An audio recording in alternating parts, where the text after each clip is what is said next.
ਖਾਸ ਮੁਲਾਕਾਤ ਦੇ ਇਸ ਪ੍ਰੋਗਰਾਮ ਵਿੱਚ ਅੱਜ ਅਸੀਂ ਤੁਹਾਨੂੰ ਰੂਬਰੂ ਕਰਾ ਰਹੇ ਹਾਂ ਇੱਕ ਅਜਿਹੇ ਵਿਸ਼ੇਸ਼ ਵਿਅਕਤੀ ਨਾਲ ਜੋ ਭਾਰਤ ਅਤੇ ਆਸਟ੍ਰੇਲੀਆ ਦੇ ਆਪਸੀ ਸੰਬੰਧਾਂ ਵਿੱਚ ਨੂੰ ਮਜ਼ਬੂਤ ਬਣਾਉਣ ਲਈ ਇੱਕ ਅਹਿਮ ਰੋਲ ਅਦਾ ਕਰ ਰਹੇ ਹਨ। ਤੁਹਾਨੂੰ ਪਤਾ ਹੀ ਹੈ ਕਿ ਭਾਰਤ ਦੇ ਪ੍ਰਧਾਨ ਮੰਤਰੀ ਨਰਿੰਦਰ ਮੋਦੀ ਇੱਕ ਲੰਬੇ ਸਮੇਂ ਤੋਂ ਵੱਖ-ਵੱਖ ਦੇਸ਼ਾਂ ਦਾ ਦੌਰਾ ਕਰਕੇ ਇੱਕ ਨਵੇਂ ਪ੍ਰੋਗਰਾਮ ਨੂੰ ਮੇਕ ਇਨ ਇੰਡੀਆ, ਜਿਸ ਦੇ ਹਿਸਾਬ ਨਾਲ ਭਾਰਤ ਨੂੰ ਇੱਕ ਮੈਨੂਫੈਕਚਰਿੰਗ ਹੱਬ ਬਣਾਉਣ ਦੀ ਕੋਸ਼ਿਸ਼ ਵਿੱਚ ਲੱਗੇ ਹੋਏ ਹਨ। ਉਸੇ ਲੜੀ ਅਧੀਨ ਉਹ ਪਿਛਲੇ ਵਰੇ ਆਸਟ੍ਰੇਲੀਆ ਗਏ ਸਨ। ਉੱਥੇ ਆਸਟ੍ਰੇਲੀਆ ਦੇ ਪ੍ਰਧਾਨ ਮੰਤਰੀ ਨਾਲ ਉਹਨਾਂ ਨੇ ਗੱਲਬਾਤ ਕੀਤੀ, ਬੜਾ ਭਰਵਾਂ ਹੁੰਗਾਰਾ ਮਿਲਿਆ ਅਤੇ ਦੋਨੇ ਪ੍ਰਧਾਨ ਮੰਤਰੀਆਂ ਨੇ ਮਿਲ ਕੇ ਇੱਕ comprehensive economic cooperation agreement sign ਕੀਤਾ, ਜਿਸ ਦਾ ਮੰਤਵ ਸੀ ਕਿ ਆਸਟ੍ਰੇਲੀਆ ਅਤੇ ਭਾਰਤ ਆਪਸ ਵਿੱਚ ਇੱਕ ਫ੍ਰੀ ਟ੍ਰੇਡ ਐਗਰੀਮੈਂਟ ਸਾਈਨ ਕਰਨ। ਆਸਟ੍ਰੇਲੀਆ ਨੇ ਪਹਿਲਾਂ ਹੀ ਚੀਨ ਨਾਲ, ਜਾਪਾਨ ਨਾਲ ਅਤੇ ਕੋਰੀਆ ਨਾਲ ਇਸ ਤਰ੍ਹਾਂ ਦੇ ਐਗਰੀਮੈਂਟ ਕੀਤੇ ਹੋਏ ਹਨ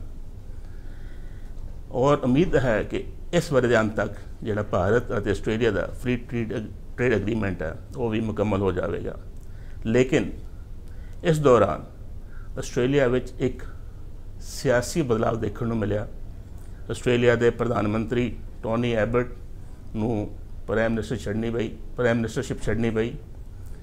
ਉਹਨਾਂ ਦੀ ਥਾਂ 'ਤੇ ਮੈਲਕਮ ਟਰਨਬੁਲ ਨਵੇਂ ਪ੍ਰਧਾਨ ਮੰਤਰੀ ਬਣੇ। ਅਤੇ ਕੀ ਇਹ ਬਦਲਾਅ ਇਸ ਕੰਪਰੀਹੈਂਸਿਵ ਇਕਨੋਮਿਕ ਕੋਆਪਰੇਸ਼ਨ ਐਗਰੀਮੈਂਟ 'ਤੇ ਪ੍ਰਭਾਵ ਪਾਏਗਾ? ਕੀ ਇਹ ਬਦਲਾਅ ਭਾਰਤ ਅਤੇ ਆਸਟ੍ਰੇਲੀਆ ਦੇ ਸੰਬੰਧਾਂ 'ਤੇ ਵੀ ਪ੍ਰਭਾਵ ਪਾਏਗਾ? ਇਹ ਸਾਰੇ ਸਵਾਲਾਂ ਦਾ ਜਵਾਬ ਜਾਣਨ ਲਈ ਅੱਜ ਸਾਡੇ ਨਾਲ ਹਨ ਆਸਟ੍ਰੇਲੀਆ ਦੇ ਭਾਰਤ ਵਿੱਚ ਹਾਈ ਕਮਿਸ਼ਨਰ ਮਿਸਟਰ ਪੈਟ੍ਰਿਕ ਸਕਲਿੰਗ। ਇਹ ਨਾ ਕੇਵਲ ਏਸ਼ੀਆਈ ਮੁਲਕਾਂ ਬਾਰੇ ਪਰੰਤੂ ਭਾਰਤ ਬਾਰੇ ਵੀ ਮਹਾਰਤ ਰੱਖਦੇ ਹਨ ਅਤੇ ਸਿਡਨੀ ਯੂਨੀਵਰਸਿਟੀ ਤੋਂ ਇਹਨਾਂ ਨੇ ਹਿੰਦੀ ਦਾ ਕੋਰਸ ਵੀ ਕੀਤਾ ਹੋਇਆ ਹੈ। So mister Skilling, welcome to PTC, welcome to Chandigarh. Thank you. So as I was introducing, and there is change in the political leadership of Australia. Yes. And last year, this comprehensive economic cooperation program agreement was started. Yes. Do you think this change in leadership will have some impact on the progress of this agreement? I think Prime Minister Modi was very clear when he came to Australia, and before that when our Prime Minister came to India, that he wants this agreement done by the end of this year. It's very important to him. And when our new Prime Minister spoke to Mr Modi about a week ago, Mr Modi called him to congratulate him on becoming Prime Minister. They reaffirmed their commitment to getting this deal done by the end of the year. And our Trade Minister's coming. When is coming? In end of October. All right. As part of the work, the ongoing work to try and get this thing over the line, because we believe that if we can do this deal with India, it's in the interest of both of our countries. I wrote an op-ed in the Times, in the Economic Times yesterday, outlining why I thought it would be to the benefit of both countries. But as you said, we've just knocked off deals with China, with Japan and with South Korea. And already the benefits are flowing both ways for both countries. So we think that the faster we get this done with India, the quicker we'll have a stronger platform for trade and investment both ways. And for us, it's very important. It has to be both ways. It has to be win-win. Otherwise, why would India do it? Why would Australia do it? So we want it to be a win-win agreement, and that's what we're negotiating on. So what stage is this agreement now? Is it progressing as scheduled, or is there any slowdown? Yes, the negotiators met last week for the 9th round, and there was a good negotiation. There was a very strong, productive spirit, cooperative spirit, and there was a sense of conviction that we can get this done by the end of the year to meet Mr Modi's timetable, but we do have to work hard and intensively to make that happen. So our negotiators are working round the clock now to try and get this thing done to Mr Modi's timetable, because as you know, he's a hard taskmaster. Yeah. So when we look at the bilateral trade between India and Australia, it's very small compared to what you have with China. We have only about 16 billion. Yes, billion. And with China it's 160 billion. True. Yes. But considering the good relationship we have between two countries, don't you think that this trade must grow much more rapidly than what it has been doing over the years? We hope so, we hope so. Trade has been growing strongly between our two countries. So even when we trade $16 billion, India is still our fifth largest export market for Australia. So it's not insignificant already. But you're right, when we look at China, we think we could be doing so much more.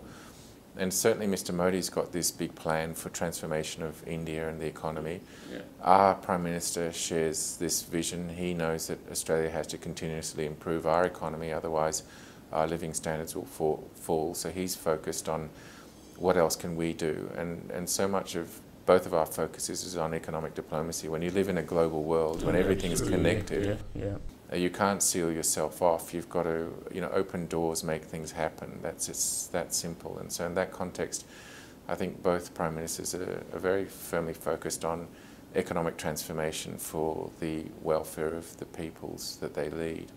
And in that context, economic transformation means plugging your economy into the world economy. There's no other way to do it.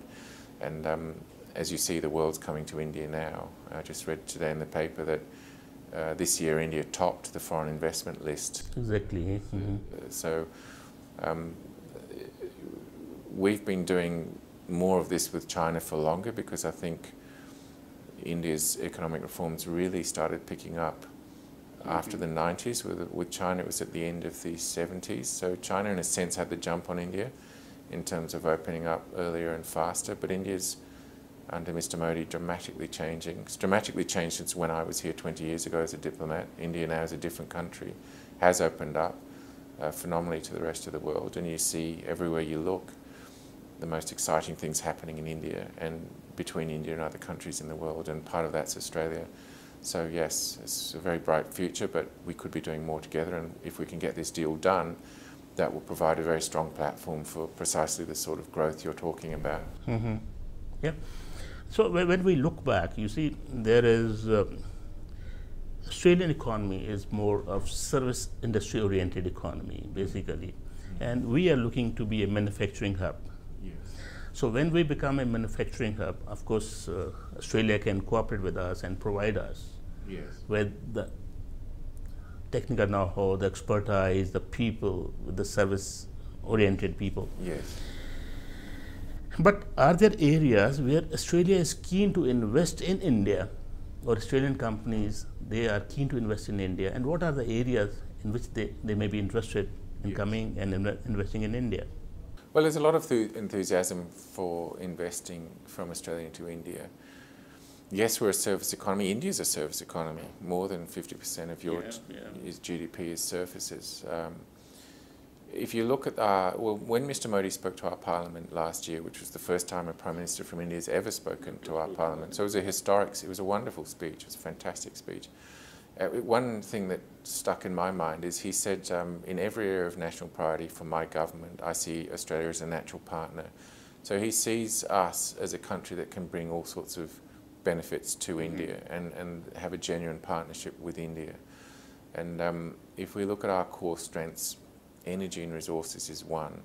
So whether it's the inputs into the Indian energy sector, but Mr. Modi wants world-class capabilities to come and help stand up India's mining sector. So we have some of the best and biggest mining companies in the world. So already there's actually quite a big pipeline of investment from Australia lining up to come into India if we can get all the approvals done. There's billions of dollars already in the pipeline for investing in the resources and energy sector. Second thing is India needs, as far as I know, to train 500 million people by 2022 in vocational skills and university skills. Yeah. So there's enormous scope and enormous appetite in India to have Australian providers come to India, especially in skills, vocational skills. Enormous investment opportunities for Australian providers to come and help stand up the next generation of skilled people in India so that the demographic dividend for India is a true dividend because the kids have the skills to get the jobs. So that's another area of investment. Another one would be agriculture. Yeah. A lot of focus in India on another green revolution, on more productivity in the farms, better transport, better storage, cold chain supply, all of those sorts of things. So there's Australian companies that are keen to invest in that. India's going to build 50 new cities. Yeah. 100 new cities in the next 50 years. Right, yeah. So I mean, you could imagine the amount of investment that will need in every single area. So we have Australian companies who got some skills in building cities. If you look at the top 10 list of cities that come out every year around the world, Australia's always got 4 cities in the top 10 cities in the world. And for the last 5 years, Melbourne has been the #1 city to live in the world. So we can build good cities. And because we have a compulsory superannuation scheme, it means over the last 30 years, we've built up huge pension funds and sovereign wealth funds. So we have the biggest funds in Asia for investment and the 3rd biggest in the world. They're nearly $2 trillion now. By 2030, they'll be $7 trillion. So Mr. Modi is quite interested, as is Finance Minister Jaitley, in where can some Australian funds come and invest in Indian infrastructure. Whether it's roads, ports, and in fact there's an Australian company, Macquarie Bank, that's doing a lot of that as we speak. So in all of those sorts of areas, the health sector is another area of Australian investment. So I think Mr. Modi was right. Wherever you look in terms of priorities for India, we feel Australia has something to offer, and investments will flow. To India, Yes. So as we are talking about how Australia and India can cooperate, we'll continue with this after a short break.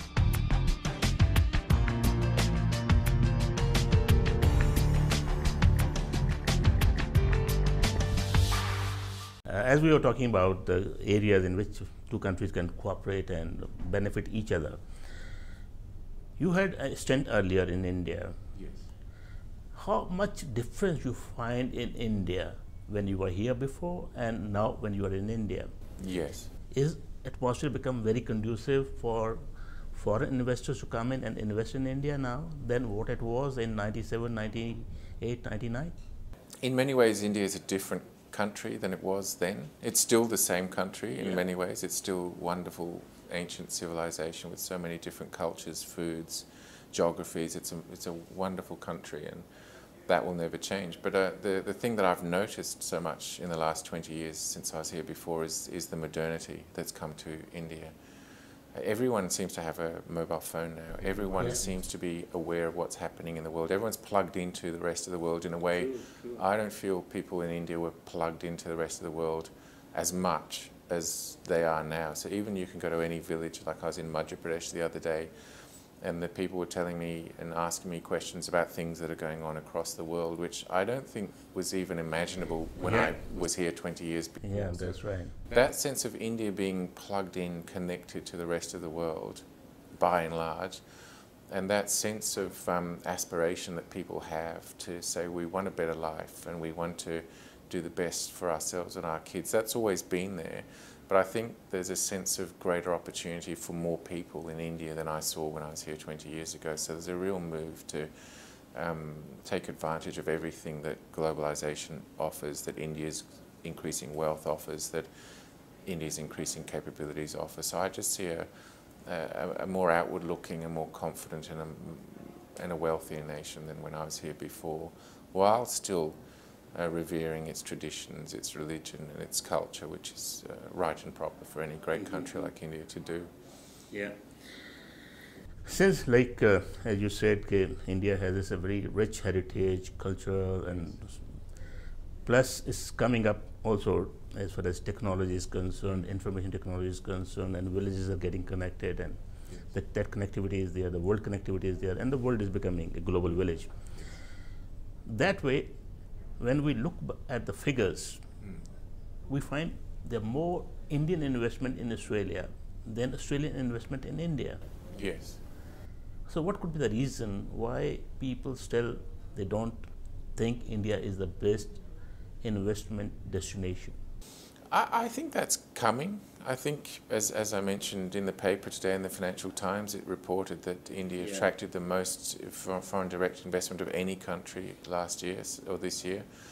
So that's changing. I think in Australia's context, in the last 20 years, we've been very focused on China. China's been growing massively, so there's been an enormous distraction, as it were, or engagement with China in terms of investing and getting to understand what that market represents. And I don't think there's been as strong a sense across the business community in Australia about India. I think that's now much more than it was even, say, 10 years ago. But a lot of Australian companies are still coming to India to get a sense of it, to get a grip on India, how to learn about India. And it's only when big companies get more familiar and knowledgeable and comfortable with the place that they'll start putting their money in. So I think that's one thing that's been at play. I think another one, frankly, has been that the economic environment in India hasn't been conducive to major investments. That's right. From many parts of the world, or even Indian businesses have not been investing in India for various reasons. And Mr. Modi seems to be working very hard to fix that. And I think people are noticing Mr. Modi's actions and what he's doing, what state governments are doing, what the governments of Punjab and Haryana are doing, for example. And I think that's engendering an enthusiasm and a confidence about the business environment in India that wasn't there even, say, 5 years ago as much. It's much stronger now. And certainly when Mr. Modi was in Australia, there was enormous enthusiasm to meet with him, get a sense of what his plan to transform India is, how is ease of business going to be improved, what sort of conducive investment environment is going to be created. And I think the Australian businesses are, I'm seeing a lot more CEOs now coming from Australia to India to have a look. And when people have a look, they usually see.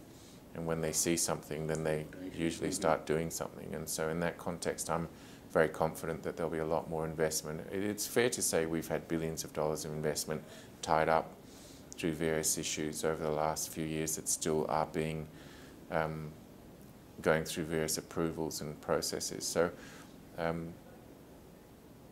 in fact, there's upwards of $10 billion of Australian investment already lined up to come in, even 3 years ago. So just getting those approvals processes happening faster and that business environment better, which is exactly what Mr. Modi's focused on, as is so many other people in his government, so many chief ministers now. I'm sure you'll see the Australian investment come. Yeah, but is there anything like some of the countries, they have some of their inhibitions about investing in India is the guarantee they want or the security they want for the investments. So they want this clause to be incorporated into free trade agreements. So is there any such thing from Australia also? They want, whenever the companies invest in India, so there should be some promise or some iota of security to their investments in India. Well, every company wants to know that wherever they invest, they're not going to waste their money or lose their money. Our companies are very, very used to dealing with what we call level playing fields. So we don't do any special favours for our companies, like our athletes. Yeah. You know, we tell our athletes, if you want to go in a race, you go and race in the race, but we're not going to help you. We're not going to provide you with any support. And in a way, that's what we tell our businesses: go and compete in the open market. But what they do look for in countries is transparency, good legal systems, reliable tax regimes, things like that, so that they can invest with certainty, that they think, if I'm going to put my money there, I know that it's bankable, that somehow something won't change or some sort of new tax will come or things like that. And I think the signals the Modi government is sending are very clear, that the Indian government wants to create precisely that sort of environment where business can have confidence that when it comes to invest, it's on a level playing field. And to the extent that comes more to India. So no, our companies are not looking for individual guarantees, but they are looking for a good business environment, transparent, predictable. A good conducive environment, that's what they look for. Yeah, and I think any business, even any Indian business would look for that as well. Yeah. Yes. So coming to the people-to-people contact, you see, there were lots of people, especially youngsters, moving to Australia for education and things like this. Yes. But this process has somehow slowed down after 2011. And is there any strategical delay or slowdown, or is it going to pick up again? Well, I'm seeing very strong growth from Indian students going to Australia, across India. Very strong from the Punjab, very strong from Haryana, Gujarat, but also South India. So last year the student growth picked up 15%. All right. Yeah, no, it's a big. So there's about 50,000 Indian students currently enrolled in Australia, which is not insignificant. And if that's growing at 15%, that's very encouraging. A lot more Australian universities are doing a lot more with Indian universities than they were even 10 years ago. They were doing pretty well 10 years ago. We have a long, proud history of educational links between our two countries. And 7 of our universities are in the top 100 in the world, and I think that sense of quality is being recognised more and more by Indian students. So they're looking at Australian institutions for quality, and in some areas, some of our universities are the best in the world. And so in that sense, I think there'll be more and more students going. As you know, we had that problem in 2009. Some students were attacked. Our governments took those attacks very seriously, closed them down, prosecuted people, put more policing. What we also did, though, is we reviewed our education system at that time, and we closed down 20% of our providers. The colleges. Yeah, we said they were Mickey Mouse providers. They weren't providing the right sort of education. We don't want parents spending their precious money, or let alone sending their precious children to Australia to a Mickey Mouse course where they don't get a decent education. That's the last thing we want in terms of an international reputation. We want people to go to Australia for quality. And so we've worked very hard. So there was a drop-off in the numbers then, because we literally closed down 20% of our providers. But the numbers are coming back, and 50,000 is not a bad number, and 15% growth is very encouraging. So the feeling I'm getting is that that will just go from strength to strength on education. Yeah. I was recently reading some article, probably somewhere. Punjabi is the fastest growing language, foreign language in Australia. Right, yes. Is it? Yes, yeah, it is. But is it an official language in any of the states in Australia? We don't have official languages per se, because we have so many languages. So many people come from all over the world to Australia. But Indians are the fastest growing migrant group in Australia at the moment, fastest growing skilled migrant group, second largest number of international students after the Chinese. So there's nearly 5 lakh of Indians now living in Australia. In the early 80s, that was 50,000. So you've had a tenfold increase in a fairly short amount of time. And the story is unremittingly positive. They're wonderful contributors to the Australian community on every level, and they are actually now driving. It's the people-to-people connections that are driving. 200,000 Australians came to India last year to visit. Quite a lot, yeah. So, this relationship between Australia and India has been taken out of the hands of government and put in the hands of the people. Because it doesn't matter where I go in India or where I go in Australia, there's some person doing something with an Indian or Australian. And that's exactly where you want a relationship to be, in the hands of the people, because that gives it critical mass. So I think this relationship has arrived precisely because our people are now so enthusiastic about one another. Indians and Australians click in a very fundamental way. We were both born of empire in very different circumstances, but nevertheless we had some strange sort of common umbilical cord, and because of that we have a shared heritage through the Commonwealth in terms of the way our government's structured federal-state relations, similar political system, parliamentary system, very similar legal systems, a love of cricket and hockey and whatever else. That's right, yeah. English as a language. Yeah. There are so many, there's a lot in our DNA that's very similar. So when Australians and Indians meet, we just seem to connect in a fairly fundamental way. Yeah. Though I have so many things to ask, but time is running out. Yes. The last question is on the fuel and resources. Yes. Now, some companies, Indian companies, have shown interest in importing LNG from Australia. Yes, true. And we are also trying to import coal from Australia. True. And also, the most important issue is the nuclear fuel. Yes. So, what's happening on these fronts? Well, on the coal front, you're right. For example, Mr. Adani is investing $20 billion in Queensland, in the biggest coal mine in the world, and what he says is that will light up 100 million households in India for 90 years. That's a significant contribution to India's development right there. So that's one example. Coal is a big part, I think, of our future, although we do have to look at the clean coal technologies and the efficiencies because of climate change, but we're looking at that as well. LNG gas, I understand India is going from 13 million tonnes imported to about 50 million tonnes imported by 2025, building 13,000 kilometres of pipeline, new receiving terminals all over India. So I think gas will be another big part of India's future energy needs. And by 2018, Australia will be the biggest producer of gas in the world, and if not the biggest exporter of gas in the world. So we've done one $20 billion deal with India, but I'm sure more LNG gas deals will come. And then you're right, uranium. We're just in the process of absolutely finalising our nuclear deal. It's just going through our parliamentary process now. So by the end of October, November, we hope that deal's done and dusted absolutely. and then it'll be up to companies to decide whether to buy or sell uranium. So in just those three areas alone, you can see an enormous future between our two countries because energy is so strategic. Mm-hmm.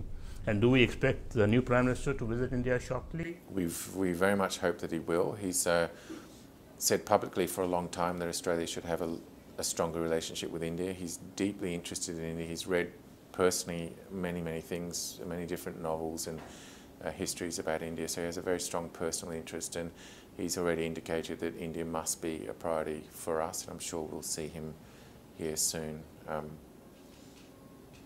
And I know that you did want to ask about sports. Yeah. Just to say that we do both have a passion for sport. Yeah. And we are looking, Mr. Modi wants us to work with India in terms of sports development. Yeah.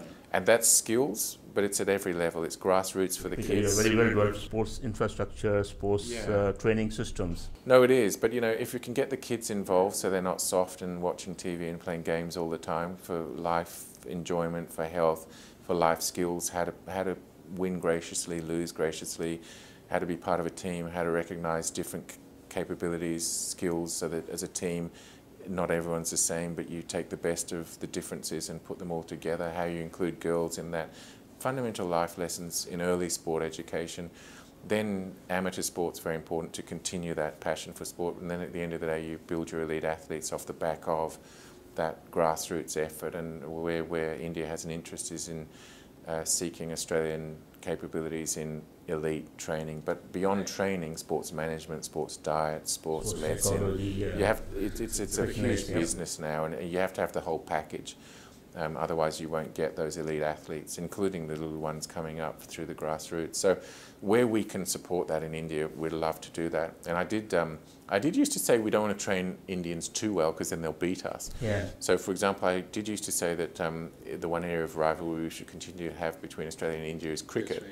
And we shouldn't be training those fast bowlers. But then, you know, if you look at the way we've been talking about economics, if we train your bowlers to be better than our bowlers, and then our bowlers have to lift their game to be better than your bowlers, the spectators benefit in the end, just like the consumers benefit from the competition out of the economy. So, you know, more power to you. If you can beat us, it'll help us lift our game.